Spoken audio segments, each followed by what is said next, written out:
Mis estimados alumnos del cuarto año de secundaria, hoy vamos a desarrollar habilidades y modalidades del pensamiento. Como todas las clases, vamos a empezar con una frase de Etienne Bonnot de Condillac. Decía, el pensamiento es la principal facultad del hombre y el arte de expresar los pensamientos es la primera de las artes. Una frase bastante cierta, bastante profunda, ya que tener este proceso psicológico del pensamiento, pues, nos diferencia de los demás seres vivos que habitan en esta tierra, ¿no? Y la forma de expresar los pensamientos verdaderamente es un arte, porque quien sepa expresar sus pensamientos de manera adecuada, de manera equilibrada, de manera idónea, pues es aquella persona, pues, que va a establecer relaciones saludables, satisfactorias, en el contexto en el que se encuentre, y será feliz. La clase del día de hoy tiene como objetivo que, pues, ustedes reconozcan que las habilidades y las modalidades del pensamiento están inmersas en todas las actitudes, conductas que tenemos durante el día de manera cotidiana. Y empezamos con las habilidades del pensamiento. Entonces, Marjorie, ¿me ayudas con la lectura de esta diapositiva, por favor? Las habilidades del pensamiento facilitan la adquisición, la producción y aprendizaje del conocimiento. Estos se realizan mediante diversos procesos como... Ok, gracias. Efectivamente, estas habilidades de las que les he hablado, pues van a facilitar que nosotros podamos adquirir nuevos conocimientos, podamos sintetizar la información que nos llega. Y estas habilidades son la conceptualización, la comparación y contraste, la clasificación, la comprensión, el análisis, la síntesis, la generalización, la sistematización, la abstracción y finalmente la concreción, que es la capacidad de poder decir con nuestras propias palabras lo que hemos entendido y comprendido de cualquier objeto, persona o situación. ¿Qué es la conceptualización? Xiomara, por favor. Conceptualización es la construcción de la imagen o representación mental del objeto, situación o acción percibida por los sentidos. Continúa. Comparación y contraste. Consiste en identificar y articular simultáneamente semejanzas y diferencias entre varias cosas, ideas o eventos. Así es. Bien, solamente la conceptualización pues nos va a permitir a todos, vamos a continuar grabando la clase. Bien. Clasificación y contraste. La clasificación implica la acción de agrupar cosas, ideas o eventos en categorías o jerarquías que comparten características o atributos comunes. Efectivamente, si nosotros tenemos ya la capacidad de comparar o de contrastar, vamos a poder clasificar, como dice aquí la definición, vamos a poder agruparlo, ya sea en categorías o jerarquías. Si vemos, por ejemplo, un animalito, ¿no?, que tiene alas, inmediatamente nosotros vamos a decir es un ave. Entonces estamos agrupándola de acuerdo a la información que tenemos ya previa. ¿Qué es la comprensión? Es otra habilidad. Se origina cuando el estudiante adquiere dominio global, formal y material sobre el objeto de aprendizaje.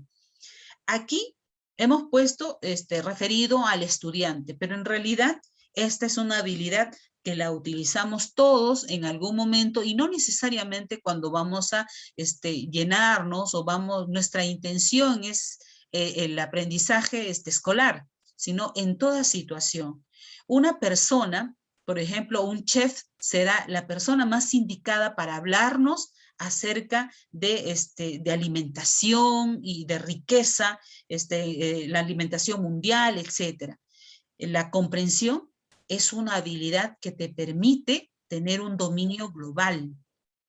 ¿Ok? Los siguientes habilidades, el análisis y la síntesis. El análisis consiste básicamente en la descomposición del objeto de aprendizaje en cada una de sus partes que la componen. La síntesis, por el contrario, ya va a ser la unión mental de esas partes más importantes de un todo. Es decir, primero analizo y luego sintetizo. Cuando analizo, descompongo la situación o objeto de aprendizaje. Y cuando sintetizo, junto todo para poder entenderlo como un todo. También tenemos a la generalización y la sistematización. En el caso de la generalización, como su mismo nombre lo dice, es la habilidad que se tiene para generalizar.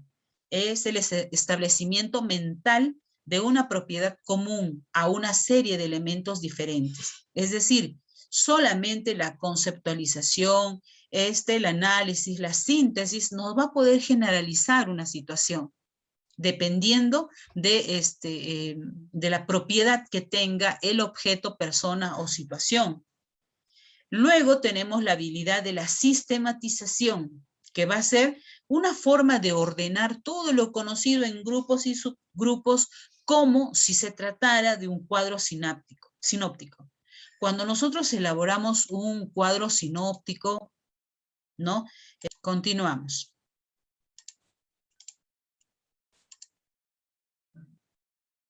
Y esta es la habilidad de la novena, es la habilidad de la abstracción y la concreción. Cuando hablamos de abstracción, nos referimos a la representación ideal que se basa en otras ideas. Por ejemplo, la idea de número 2 se obtiene a partir de la idea inicial de unidad de 1, que refleja a su vez la totalidad de un objeto.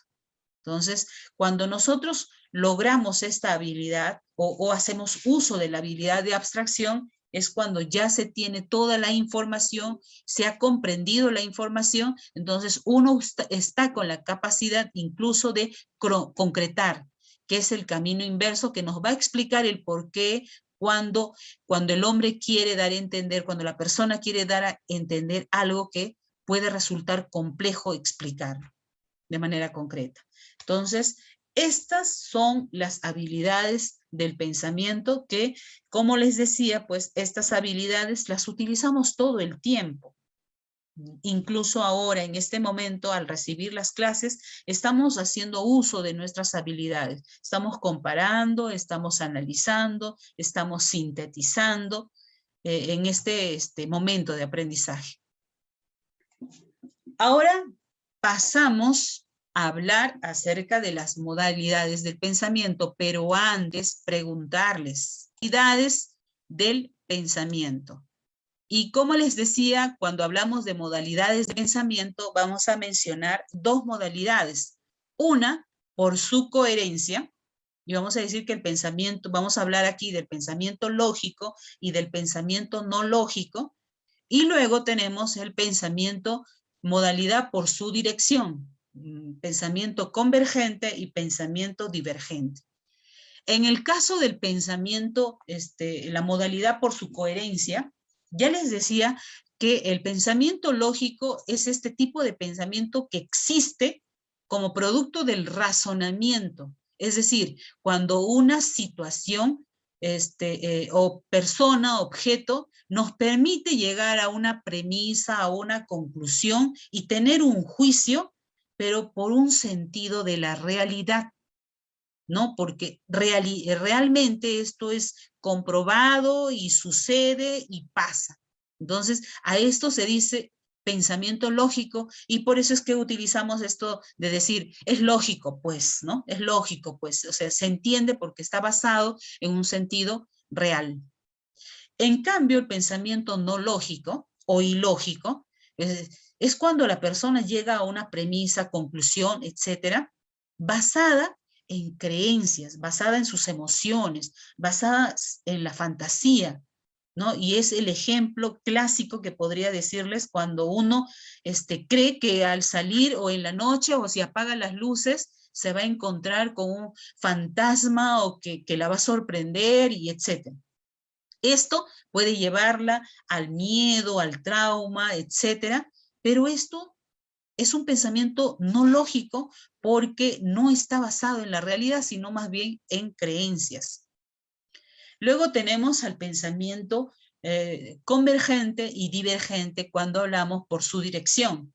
El pensamiento convergente es el tipo de pensamiento en el que a raíz de una situación de problema o a raíz de una situación por resolver, solamente se llega a una sola respuesta, que incluso la persona la considera como correcta. Ahora esto puede ser posible o imposible y alguien más podría decir, por eso el pensamiento convergente es aquel que te puede llevar en una situación de estrés, porque crees que ese es el único camino, ¿no? En cambio, el pensamiento divergente, por el contrario, es un pensamiento bastante creativo. Por eso es que tenemos acá la figura de los hemisferios. Y en algún momento hablamos acerca de los hemisferios y decíamos que el hemisferio derecho es el hemisferio que se caracteriza por ser el hemisferio creativo, artístico, el hemisferio que es dominante en el caso de los zurdos.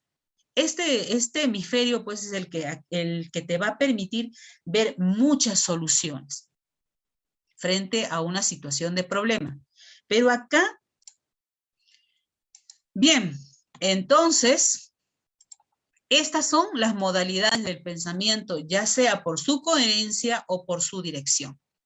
Entonces, hasta aquí, chicos, es el tema del día de hoy con habilidades y modalidades del pensamiento.